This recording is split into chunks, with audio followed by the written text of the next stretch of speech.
Oh, hey. This is episode number 1 of building a watch company from my basement. This is Mango. So I got to be honest, I'm starting this somewhat reluctantly. I very much enjoy being behind the camera and not in front of the camera. I enjoy building the things and making the things and not so much showing the things. But in today's world, showing the things is just as important as making the things, if not more important than making the things. For me, this is very difficult, but at the same time, necessary if I want to build something that is of any success. I've experienced this in the last few years. We've been running Maker for the last almost 8 years. Business has had highs, it has lows. Lately, it's been pretty low. And a lot of that has to do with me focused on building the thing and not necessarily sharing the thing, which again is of equal importance. I'm starting this channel.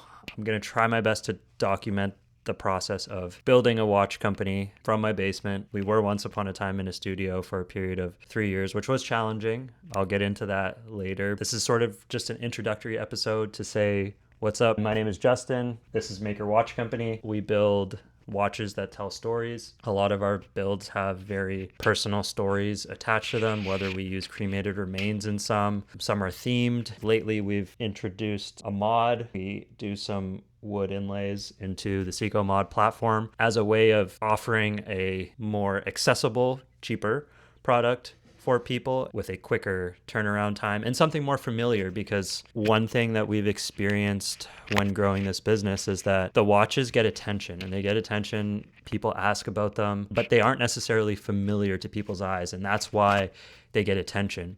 But this is also why I think that sometimes it's a hard sell, because it's not familiar to people. So this is our familiar to people watch, and our OG, which is sort of our original design based on a skeleton movement. I'll get into like products and all that stuff in the next episode. I'm going to try and do this thing. We're going to go along for a ride. We're not sure where this ride is going to take us, but we're going to go along for a ride. If you come along with me, thank you for taking interest. I appreciate it. Bye for now.